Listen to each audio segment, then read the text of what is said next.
Welcome back. Well, today's book is the first book written and illustrated by a famous children's book author, Chris Van Allsburg. Chris was born in Grand Rapids, Michigan in 1949. As a young boy, he loved building things with his hands, especially model cars and trains. Although he also enjoyed drawing the occasional picture, he never really considered himself a talented artist. Chris studied sculpture at the University of Michigan and received a master's degree from the Rhode Island School of Design. And for a few years, he successfully sold sculptures to a New York City art gallery. And on nights when it was too cold to work in his studio, he began drawing pictures just to pass the time. But when his wife showed those sketches to children's publishing houses, the editors liked his work, and they offered him stories to illustrate, but Chris decided he'd rather come up with his own ideas.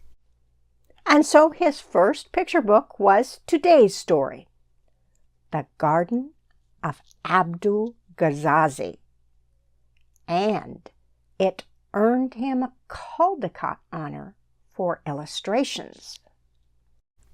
Chris was shocked. He thought this book would be like a one-and-done project.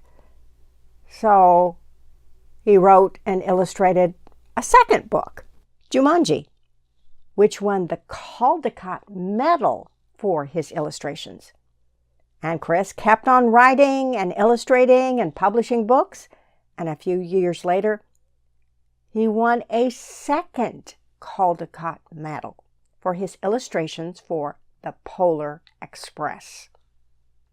And Chris kept on writing and has been illustrating and creating children's books ever since.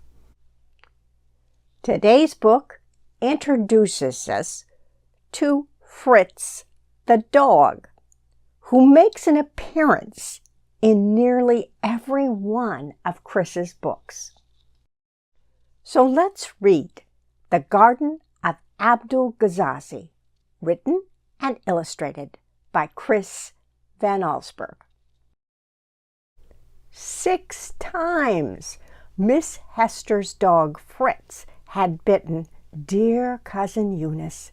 So when Miss Hester received an invitation to visit Eunice, she was not surprised to read, "Please leave your dog home."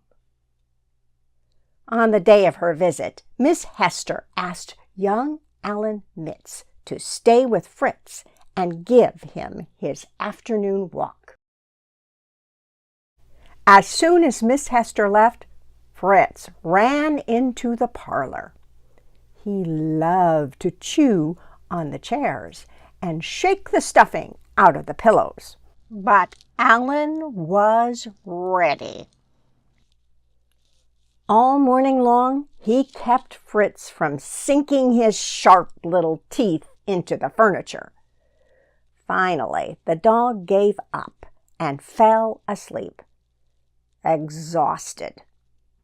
Alan took a nap too, but first he hid his hat under his shirt. Hats being one of Fritz's favorite things to chew. An hour later, Alan quickly awoke when Fritz gave him a bite on the nose. The bad-mannered dog was ready for his afternoon walk. Alan fastened Fritz's leash, and the dog dragged him out of the house. Walking along, they discovered a small white bridge at the side of the road.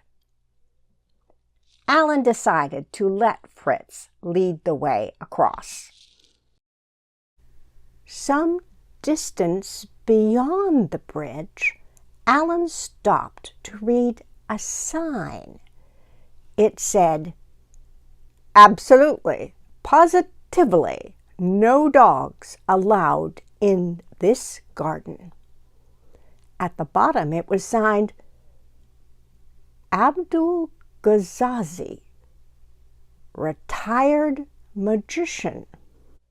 Behind the sign stood a vine-covered wall with an open doorway. Alan took the warning quite seriously. He turned to leave, but as he did, Fritz gave a tremendous tug and snapped right out of his collar. He bolted straight ahead through the open door, with Alan running right behind. "Fritz, stop, you bad dog!" cried Alan, but the dog simply ignored him. Down shadowed paths and across sunlit lawns they raced, deeper and deeper into the garden.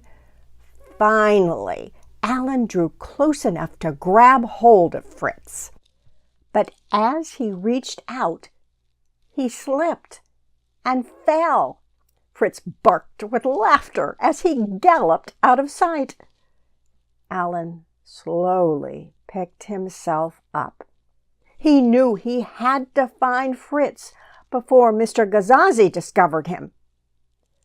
Bruised and tired, he hurried off in the dog's direction.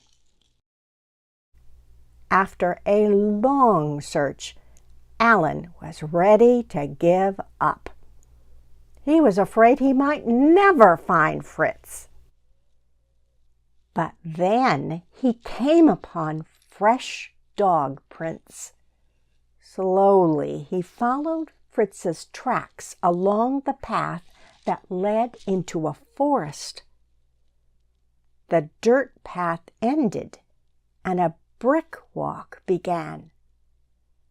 There were no more tracks to follow, but Alan was certain that Fritz must be just ahead. Alan started running. In front of him, he could see a clearing in the forest. As he came dashing out of the woods, he stopped as quickly as if he had run up against a wall. There, in front of him, stood a truly awesome sight. It was the house of Gazazi. Alan nervously climbed the great stairs, convinced Fritz had come this way and been captured. The boy's heart was pounding when he arrived at the huge door. He took a deep breath and reached for the bell. But before he touched it, the door swung open. There, in the shadow of the hallway, stood Gazazi the Great. "Greetings, do come in," was all that he said. Alan followed Gazazi into a large room. When the magician turned around, Alan quickly apologized for letting Fritz into the garden. He politely asked that if Mr. Gazazi had Fritz, would he please give him back? The magician listened carefully, and then, smiling, he said, "Certainly you may have your little Fritzy. Follow me." And with those words, he went to the door and led Alan back outside. They were walking across the lawn when suddenly Gazazi stopped by a gathering of ducks. He began to speak in a voice that was more like a growl. "I detest dogs. They dig up my flowers. They chew on my trees. Do you know what I do to dogs I find in my garden?" "What?" whispered Alan, almost afraid to hear the answer. "I turn them into ducks," bellowed Gazazi. In horror, Alan looked at the birds in front of him. When one duck came forward, Gazazi said, "There's your Fritz." Alan begged the magician to change Fritz back. possible," he answered. "Only time can do that. This spell may last years, or perhaps just a day. Now take your dear bird, and please don't come again." When Alan took the bird in his arms, it tried to give him a bite. "Good old boy," said Alan sadly as he patted the bird on the head. "You really haven't changed so much." With tears in his eyes, he started for home. Behind him, Alan could hear Gazazi laughing. As he approached the stairway, a gust of wind took Alan's hat sailing right off his head. Running along with one arm reaching for the hat, Alan lost his hold on Fritz. The duck flew out ahead and grabbed the hat in mid-air. But instead of landing, he just kept on flying, higher and higher, until he disappeared in the afternoon clouds. Alan just stood and stared at the empty sky. "Goodbye, old fellow," he called sadly, sure that Fritz was gone forever. Well, at least he had something to chew on. Slowly, one step after another, Alan found his way back to the garden gate and over the bridge. It was sunset by the time he reached Miss Hester's. Lights were on, and he knew she must be home. With a heavy heart, he approached the door, wondering how Miss Hester would take the news. When Miss Hester came to the door, Alan blurted out his incredible story. He could barely hold back his tears.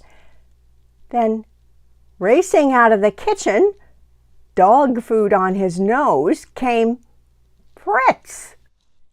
Alan couldn't believe his eyes.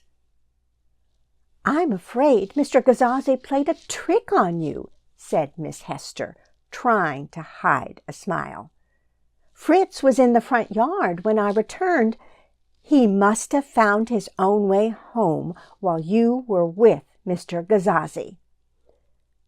"You see, Alan, no one can really turn dogs into ducks. That old magician just made you think that duck was Fritz." Alan felt very silly. He promised himself he'd never be fooled like that again. He was too old to believe in magic. Miss Hester watched from the porch as Alan waved goodbye and hurried down the road to go home. Then she called out to Fritz, who was playfully running around the front yard. He came trotting up the front steps with something in his mouth and dropped it at Miss Hester's feet. "Why, you bad dog," she said, "what are you doing with Alan's hat?" The end. So what did you think? Did Gazazi the Great actually turn Fritz into a duck or not? It's a mystery, right? You know, all of Mr. Van Allsburg's books blur this line between fantasy, your imagination, and reality. Stories. Stories are so creative, aren't they?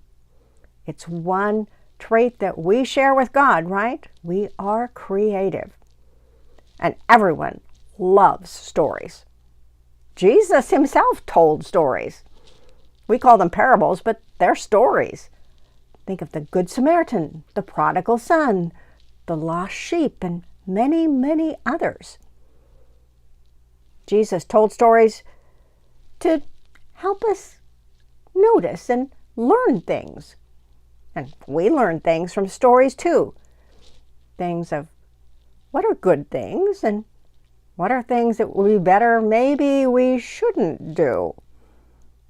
And sometimes they just make us wonder. So come back next week and let's read another story together. Bye-bye.